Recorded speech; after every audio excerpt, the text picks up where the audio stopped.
사물의 일터신학, 착한 행실로 드리는 영적 예배. 넷째, 진정한 곡식과 어린 양으로 산 제물을 드리라.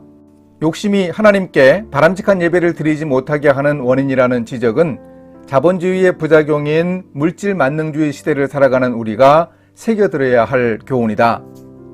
크리스천은 돈이 아닌 하나님만을 섬기는 진정한 예배의 삶을 살아야 한다. 사도 바울이 로마서에서 삶의 적용을 시작하는 선언이 인상적이다. 그러므로 형제들아, 내가 하나님의 모든 자비하심으로 너희를 권하노니 너희 몸을 하나님이 기뻐하시는 거룩한 산 제물로 드리라. 이는 너희가 드릴 영적 예배니라. 오늘 우리가 이를 통해 얻은 결과물인 곡식과 어린 양을 우리는 하나님께 살아있는 제물로 드려야 한다. 본래 제물은 죽여서 드리는 것인데 살아있는 제물로 드리라는 것이 바로 영적 예배의 핵심이다. 구체적으로 크리스천이 세상 속에서 사는 삶을 말한다. 우리는 교회에서 드리는 예배뿐만 아니라 삶 속에서 드리는 예배의 비중을 소홀히 생각하면 안 된다. 산 제물로 드리는 영적 예배란 구체적으로 어떤 것인가? 사도 바울이 계속 말한다. 너희는 이 세대를 본받지 말고 오직 마음을 새롭게 함으로 변화를 받아 하나님의 선하시고 기뻐하시고 온전하신 뜻이 무엇인지 분별하도록 하라. 하나님은 우리에게 세상의 방법과는 분명하게 달라야 하나님을 향한 온전한 삶의 제사를 드릴 수 있다고 교훈하신다. 물론 우리는 세상과는 다르다고 강변할 수 있다. 돈과 하나님 중에서 둘 중 하나를 고르라면 우리는 당연히 돈 대신 하나님을 고를 것이다. 이런 약삭 발음을 아시고 예수님은 말씀하셨다. 너희가 하나님과 재물을 겸하여 섬기지 못하느니라. 하나님을 섬긴다고 하면서도 여전히 탐욕을 가지고 있는 양다리 작전을 예수님은 이미 알고 계시고 우리에게 혼합주의 신앙에서 벗어나라고 요구하셨다. 탐욕에 찬 목소리로 둘 다를 외치는 것은 하나님을 향한 진정한 예배의 삶이 아니다. 우리의 욕심을 교묘하게 숨기면 안 된다. 다섯째, 착한 행실로 예배드리기 위하여. 이렇게 크리스천으로서 삶의 예배를 제대로 드리지 못하는 모습을 지적하는 한 영화가 있다. 존 에버넛 감독의 영화 프라이드 그린 토마토는 1920년대 미국 남부를 배경으로 따뜻한 이야기를 보여준다.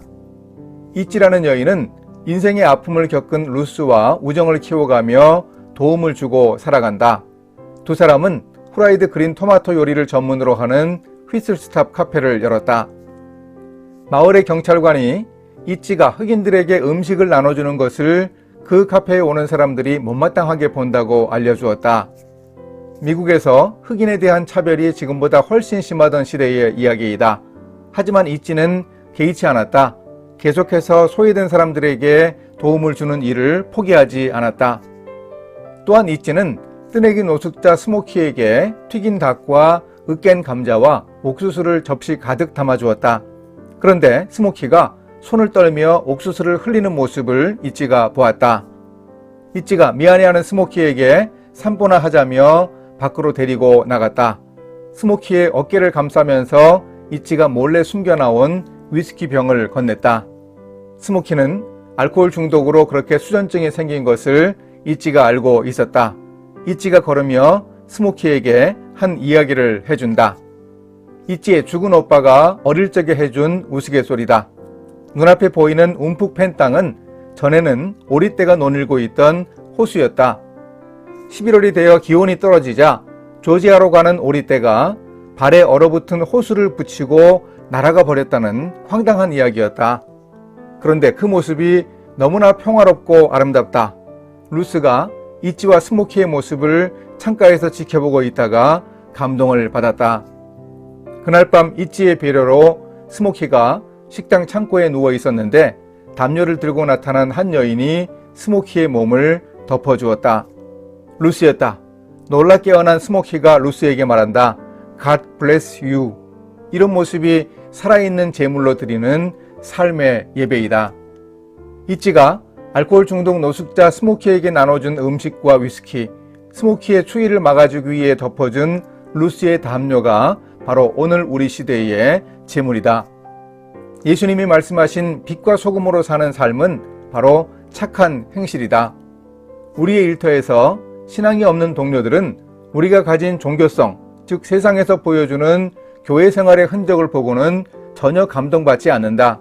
하지만 우리가 일상에서 착한 행실을 보여주면 반응하고 감동한다.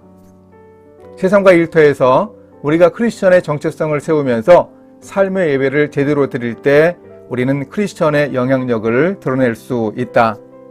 우리 자신을 산 제물로 삼아 드리는 삶의 예배를 통해 사람들이 하나님에게 영광 돌리게 할 수 있다.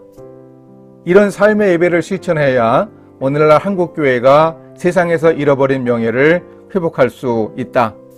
세상은 우리를 비난하지만 세상과 일터는 우리의 사역 장소이고 우리 삶의 모든 것을 쏟아부어야 할 곳이기에 우리는 세상을 향한 삶의 예배를 결코 포기할 수 없다. 나의 어린 양, 나의 진정한 곡식을 제물로 삼아 우리 삶의 예배를 드릴 수 있어야 한다.